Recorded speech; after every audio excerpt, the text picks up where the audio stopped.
ఆచార్య కొండా లక్ష్మణ్ బాపూజీ గారి 12వ వర్ధంతి కార్యక్రమానికి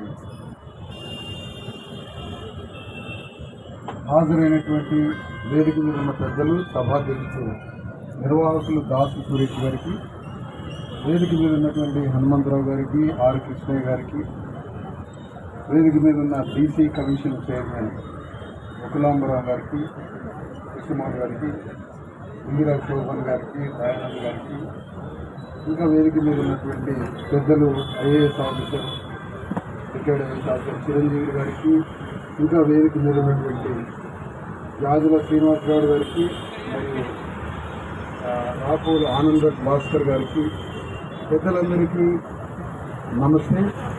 అందరికీ ఈరోజు ఒక 2 మాటలలో మాట్లాడుకోవాలంటే, ఒక అబద్ధం పునాదిగా రాజ్యాన్ని నిర్మించడానికి లక్షల కోట్ల రూపాయలు కావాలి. ఒక అబద్ధం పునాదిగా దోపిడీ రాజ్యాన్ని స్థాపించడానికి లక్షల కోట్ల రూపాయలు, లక్షల కోట్ల అబద్ధాలు, ఇవన్నీ జరగాలి. కానీ ఒక సత్యం పునాదిగా రాజ్యాన్ని నిర్మించడానికి ఒక్క కొండా లక్ష్మణ్ బాపూజీ ప్రేరణ సరిపోతుంది. ఎందుకంటే ఒక అబద్ధం పునాదిగా రాజ్యాన్ని నిర్మించడానికి మనం చూస్తున్నాం గత చరిత్ర అంతా, ప్రతి పార్టీ చరిత్ర చూస్తున్నాం. వాళ్ళకి లక్షల కోట్ల రూపాయలు, ఎందుకంటే అబద్ధం పునాదిగా రాజ్యాన్ని నిర్మించాలి. మరి సత్యాన్ని పునాదిగా రాజ్యాన్ని నిర్మించడానికి ఒక కొండా లక్ష్మణ్ బాపూజీ అనే ఒక వీరుడు సరిపోతాడు.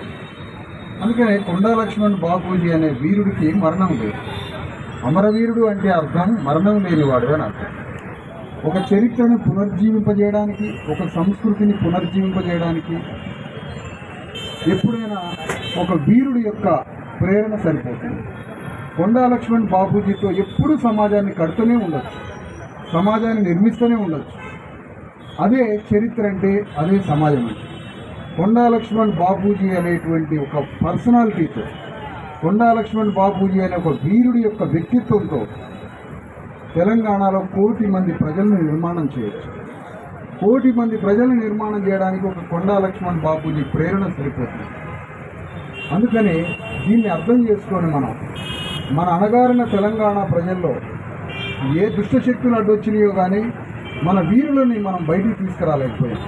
కానీ ఇన్నాళ్ల తర్వాత ఒక పద్మశాలీలు ఈ రాజ్య సింహాసనం మీద కూర్చోవడానికి ఒక కొండా లక్ష్మణ్ బాపూజీ అనే ఒక ప్రేరణ, పోరాట సిద్ధాంతం సరిపోతుంది. ఒక ముదిరాజులు ఈ రాజ్య సింహాసనాన్ని పట్టుకోవడానికి ఒక పండగ సాయన్న పోరాటం సరిపోతుంది. ఒక గౌడ కులస్తులు ఈ రాజ్యాన్ని పరిపాలించడానికి సర్దార్ సర్వాయి పాపన్న గౌడ్ సరిపోతుంది. ఇట్లా ప్రతి కులానికి ఒక వీరుడు ఉన్నాడు. కానీ ఆ వీరులంతా మనకి కనపడనీయకుండా చేశారు. ఈరోజైనా మనం మన వీరులను గుర్తుపెట్టుకొని స్మరించుకుంటే ఈ తెలంగాణ గడ్డ మీద మనం రాజ్యాన్ని సంపాదించాం. ఒక 4% లేని రెడ్ల దగ్గరికి పోయి 60% ఉన్న బీసీలు మోకరిల్లి హక్కులు అడగాల్సిన దుర్భరమైన దారిద్ర్య పరిస్థితి మనకు ఏర్పడింది.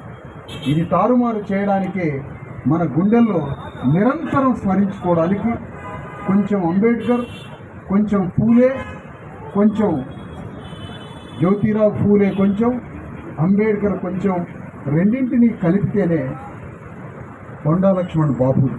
ఈ ప్రేరణను మనం తీసుకొని తెలంగాణ గడ్డ మీద రాజ్యాన్ని స్థాపించడానికి, ఆ దిశగా ప్రయాణం చేయడానికి మనందరం ఒక కార్యాచరణ మనలో నుంచి ఒకటి విడుదలైతే బాగుంటుంది. లేదంటే మళ్ళీ మనందరం వచ్చే సంవత్సరం కొండా లక్ష్మణ్ బాపూజీ వర్ధంతి దగ్గర మంచి తెల్లబట్టలు ఇచ్చుకొని కలవాలి. లేదు అంటే మళ్ళీ 13వ 14వ వర్ధంతి కలవడం. ఈ కలుస్తున్న క్రమంలో మన దాంట్లో నుంచి ఒక నాయకుడు జారిపోవడం, కాలగర్భంలో గెలిచిపోవడం జరుగుతూ ఉంటుంది. ఇదే జరగబోయేది రేపు. కానీ మనందరి మధ్య ఒక సమన్వయపూర్వకమైనటువంటి ఒక కార్యాచరణ ఉందా?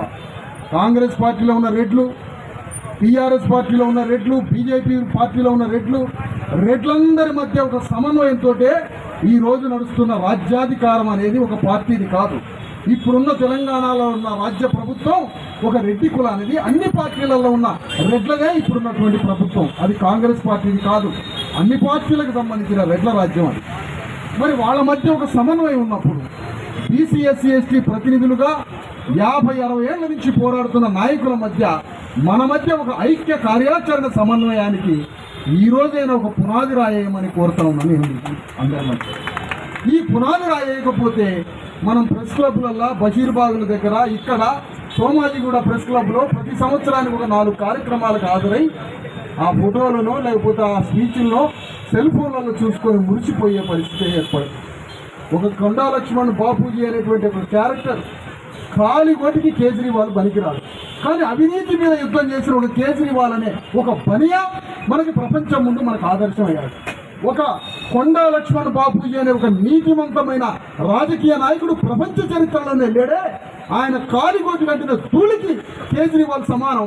కానీ కొండా లక్ష్మణ్ బాపూజీ చరిత్రలో మనం స్మరించుకోలేని దుస్థితిలో మనం ఎందుకో చరిత్రలో మనం వెనుకబడిపోతున్నాం. ఇంత పెద్ద పోరాట చరిత్ర ఇది ఎన్ని లక్షల కోట్లు పోసినా మనకి సరితూగలటువంటి మన మహనీయుల యొక్క ప్రేరణ మన చేతిలో ఉంది. అందుకని నీ నిజమైన ఆచరణ ఏంటి, నిజమైన కార్యాచరణ ఏంటి, మన నిజమైన ఆచరణాత్మకమైన కృషి ఏంటి? ఈరోజే ఒక సంకల్పంతో మనందరం ఒక సమన్వయంతో తెలంగాణ గడ్డ మీద 3.5 కోట్ల మంది బీసీ ఎస్సీ ఎస్టీలు ఆ ముఖ్యమంత్రి పీఠాన్ని కైవసం చేసుకోవడానికి కార్యాచరణ ఏదైనా మనం సమకూర్చుకునేది ఉందా లేదా? ఇది లేనంత కాలం మనం ఈ వర్ధంతులలో కలవడం తప్ప మనకు మిగిలేది ఏముంది? కొత్తగా చిరంజీవులు గారు వస్తున్నారు, ఒక హ్యూమనిస్ట్, ఒక మానవతావాది, అత్యంత నిపుణుడైనటువంటి సమర్థవంతమైనటువంటి కలెక్టర్, ఐఏఎస్ ఆఫీసర్ బయలుదేరాలి. ఒక ఆచరణాత్మకమైనటువంటి సమన్వయ కృషికి పునాది రాయాలి మీలాంటి వారు. దానికోసమే ఎదురు చూస్తుంది తెలంగాణ సమాజం.